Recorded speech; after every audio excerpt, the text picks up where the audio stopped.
আমি ছোটবেলা থেকেই আমার কাকুকে খুব পছন্দ করতাম এবং আমি আমার মা বাবার চেয়েও তার খুব কাছের ছিলাম।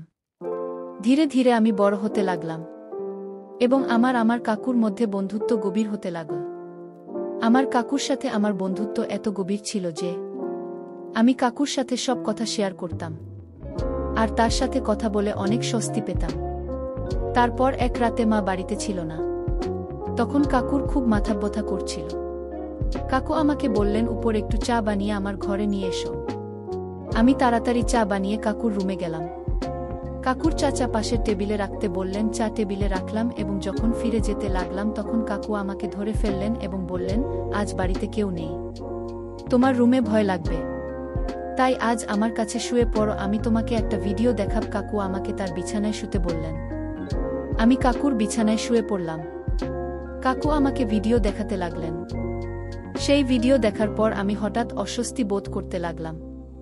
তারপর কাকু আমাকে যা করেছিল তার গল্পটি বলছি। আসসালামু আলাইকুম বন্ধুরা, তোমরা সবাই কেমন আছো? আশা করছি সবাই ভালো আছো। যাই হোক, এবার বাকি ঘটনাটি শুরু করি। আমার নাম নূপুর এবং আমার বয়স 15 বছর। আমি মাত্র ক্লাস 10 পাশ করেছি। আমার পড়ার খুব শখ ছিল, কিন্তু বাবা আমার লেখাপড়ার বিপক্ষে ছিলেন। আমি আমার মা এবং কাকাকে বললাম যে আমি আরও পড়াশোনা করতে চাই, তাই এখন আপনারা দুজনেই আমাকে সাহায্য করুন এবং আমার বাবাকে রাজি করান। মাতার দিক থেকে অনেক চেষ্টা করেছিল, কিন্তু বাবা রাজি হচ্ছিল না, কারণ সে বলতো আজকাল কলেজে পড়াশোনা কম আর প্রেম ভালোবাসা বেশি হয়। তখন কাকু বাবাকে বুঝিয়ে একভাবে আমার গ্যারান্টি নিলেন যে আমি এরকম কিছু করবে না, শুধু পড়ালেখা করব। তখনই বাবা আমার কলেজে যেতে রাজি হন। আর কাকুকে বলেন, আজ থেকে দায়িত্ব তোমার, যদি সে এমন কিছু করে যা এই ঘর পরিবারের সম্মান ক্ষুণ্ণ করে তাহলে কিন্তু তোমার ভালো হবে না।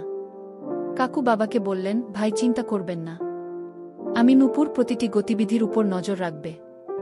এই সময় আমি জানতাম না কাকুর মনে কি ছিল এবং কেন তিনি আমাকে এত সমর্থন করছেন। কিন্তু মজার ব্যাপার হলো, আমি কখনো ভাবিনি যে কাকুর সাথে আমার বন্ধুত্ব এত দূর চলে যাবে। তারপর কয়েকদিনের মধ্যেই কাকু আমার সাথে গিয়ে আমাকে কলেজে ভর্তি করিয়ে দিলেন।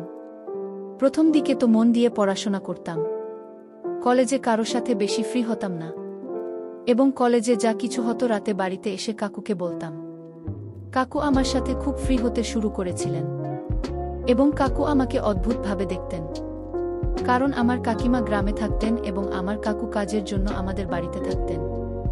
তারপরে কলেজে আমার একটি মেয়ের সাথে বন্ধুত্ব হয়, যার সাথে বন্ধুত্ব করার পর আমার জীবন বদলে যেতে শুরু করে, কারণ এই বন্ধুটি আমাকে বলেছিল যে আমার এনগেজমেন্ট হয়ে গেছে, একদিন সে আমাকে তার বাগদত্তার সাথে পরিচয় করিয়ে দিন। আমার বন্ধু আমাকে বলল যে আমাদের বিয়ে ঠিক হয়ে গেছে, তাই আমরা দুজনেই একে অপরের সাথে সব সীমা অতিক্রম করেছি এবং এখন আমাদের মধ্যে কোনো পর্দা নেই। এরপর আমি আমার বন্ধুর কাছ থেকে সবকিছু জানার চেষ্টা করতাম। হয়তো আমার এটা জানার বয়স হয়নি, বা আমার বয়সটা এমন ছিল যে এসব জেনেও আমি সহজে ভুল পথে চলে যেতাম। কিন্তু তারপর সেই ঘটনাই ঘটতে থাকে। আমিও সেই সব বিষয়ে আগ্রহী হতে লাগলাম। কোনো ছেলের সাথে আমার বন্ধুত্ব ছিল না, তাই আমি যখনই এসব ভাবতাম তখনই কাকুর চিন্তা আমার মাথায় নিজে নিজেই চলে আসত। তারপর আমি মনটা ঝেড়ে ফেলে মনে মনে বলতাম, দুপুরের সব কি হাস্যকর কথা ভাবছ। উনি তো আমার কাকু। কিন্তু তারপর আমার কাকুর কথা ও আচরণ ও আমার এই ভাবনাগুলোকে উৎসাহিত করতে থাকে, কিন্তু কাকুর মনের কথা আমি কখনো জানতে পারিনি। মাঝে মাঝে এমন ভাবতাম সেও হয়তো আমার সম্পর্কে একই কথা ভাবছে, কিন্তু মাঝে মাঝে তার মনোভাব আমার উপর খুব কঠোর হয়ে যেত এবং তিনি আমাকে মনে করিয়ে দিতেন যে তোমার বাবা খুব কঠোর এবং তুমি যদি কোনো ভুল করেন তবে তিনি তোমার পাশাপাশি আমার অবস্থা খারাপ করে দেবে। তার কথাগুলো শুনে নিজেকে সামলে নিতাম। কলেজে গেলেই আবার ওখানে সে সব কথা শুনতে পেতাম। তারপর কলেজ থেকে বাড়িতে ফিরে বন্ধুদের বলা কথাগুলো ভাবতে শুরু করতাম। সেদিন কাকুর কাছ থেকে বাড়ি ফিরলে তিনি এসে আমার পাশে বসলেন এবং কথা বলতে লাগলেন। কি ভাবছো জানি, তাও আবার এত গভীরতা নিয়ে। কাকুর দিকে তাকিয়ে বললাম, কাকু জানো আমার বন্ধু আজ আমাকে কি বলছে? প্রতিবারের মতো আজও আমি আমার মনের কথা কাকুর সাথে শেয়ার করতে লাগলাম। ছোটবেলা থেকেই আমার একটা অভ্যেস ছিল যে আমি কাকুকে সব খুলে বললাম, সেটা যেমন কথা হোক না কেন। তারপর কাকু আমার দিকে উপর থেকে নিচ পর্যন্ত তাকিয়ে বললেন, হ্যাঁ বলো, তুমি কি বলতে চাও? তোমার বন্ধু তোমাকে কি বলেছে? আমি তাকে বললাম, আমার বন্ধু আমাকে বলেছিল ইন্টারনেটে অনেক ধরনের ভিডিও আছে, যেসব ভিডিওতে সব ধরনের তথ্য পাওয়া যায়। তাই আমি বলছি যে তোমার একটি মোবাইল আছে এবং তাতে নেট প্যাকেজও আছে। তুমিও নিশ্চয়ই সেই ভিডিওটি দেখেছ। তাহলে কেন আমরা দুজনে একসাথে ভিডিওটি দেখি না? আমি মুখটা কাকুর কানের কাছে নিয়ে এসে ফিসফিস করে একথা বলতেই তিনি বিস্ফারিত চোখে আমার দিকে তাকাতে লাগলেন। আমার মনে হলো সে আমাকে একটা ভালো বকা দেবে, কিন্তু তারপর হঠাৎ তিনি আমার দিকে মনোযোগ দিয়ে তাকালেন এবং সম্ভবত তার মনের মধ্যে কিছু সিদ্ধান্ত নিলেন।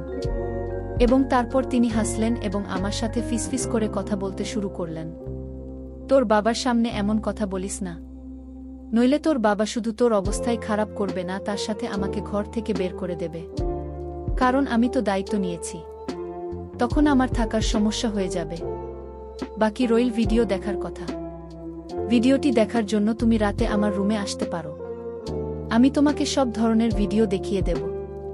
কাকুর চোখে একটা উজ্জ্বল দুষ্টুমি ছিল, যা আমি এই মুহূর্তে বুঝতে পারিনি। এরপর কাকু তার রুমে চলে গেলেন এবং আমি পড়াশোনা করতে লাগলাম এবং আগত সময়ের কথা ভাবতে লাগলাম। এখন আমার মন বইয়ের প্রতি আগ্রহী ছিল না এবং আমি ভাবতে লাগলাম রাতে কি হবে।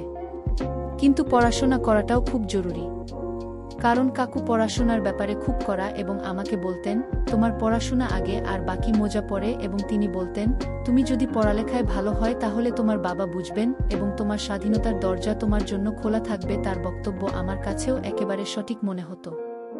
তাই আমি আমার মন থেকে সমস্ত কিছু মুছে ফেলে পুরনো একাগ্রতার সাথে আমার কলেজের কাজ করতে লাগলাম এবং যত তাড়াতাড়ি সম্ভব সমস্ত কাজ শেষ করলাম। রাত যত ঘনিয়ে আসছিল আমার তত ভয় কাজ করছিল। তারপর সব কাজ শেষ হলে রাতে শান্তিতে কাকুর রুমে গেলাম।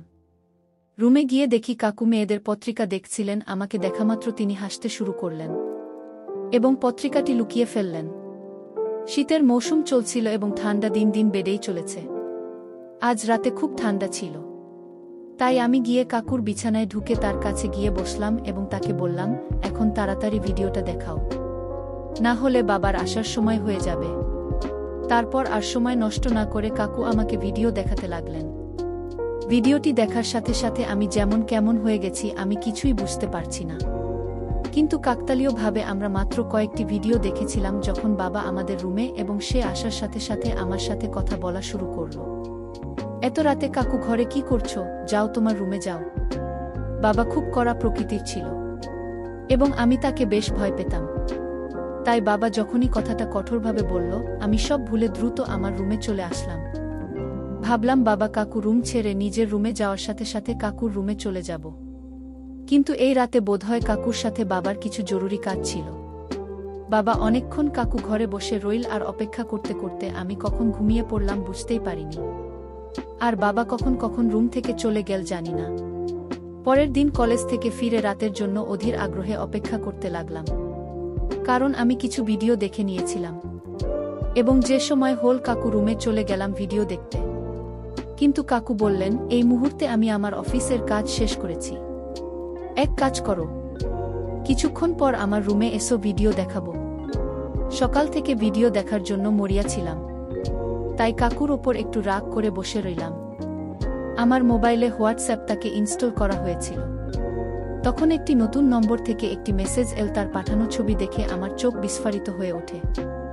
আমি শুধু সেই ছবিটি দেখছিলাম যখন সেই লোকটির কাছ থেকে মেসেজ আসতে শুরু করে। সে খুব অন্যরকম ভঙ্গিতে চ্যাট করছিল। আমি যে ইতিমধ্যেই মরিয়া হয়েছিলাম, তাকে একইভাবে উত্তর দিতে শুরু করলাম। তখন আমার মনে হলো যে আমার এটা কাকুকে জানানো উচিত। আমি তৎক্ষণাৎ কাকুর রুমে চলে এলাম, কিন্তু তার রুমে দরজা বন্ধ থেকে আমি আমার রুমে ফিরে এসে সেই অচেনা ছেলেটির সাথে কথা বলতে লাগলাম। তখন মোবাইলে মেসেজে কথা বলছিলাম। আমি যখন তাকে বললাম যে আমি তোমাকে দেখতে চাই এবং তাকে ভিডিও কলে কথা বলতে বললাম, কিন্তু সে অস্বীকার করল। এই সময় রুম থেকে বের হতেই চোপড় কাকুর দিকে।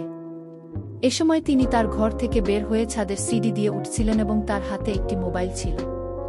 রাতের এই সময়ে তিনি কেন ছাদে যাচ্ছেন তা ভাবলাম। রাত তখন 12টা বাজে, আমার ঘুম আসছিল না। কিন্তু আমার মনে একটা সন্দেহ জেগেছিল যে কাকু আমাকে নতুন নম্বর থেকে মেসেজ করছেন। আচ্ছা, এইসব ভাবতে ভাবতে আর কাকুর কথা ভাবতে ভাবতে কখন ঘুমে উপত্যকায় হারিয়ে গিয়েছিলাম জানি না। আরে রাতে কাকু আমার রুমে আসলেন আর সকালে ঘুম থেকে উঠে বুঝেছিলাম কাকু আমার জীবনের প্রথম সবকিছুই কেড়ে নিয়েছিল।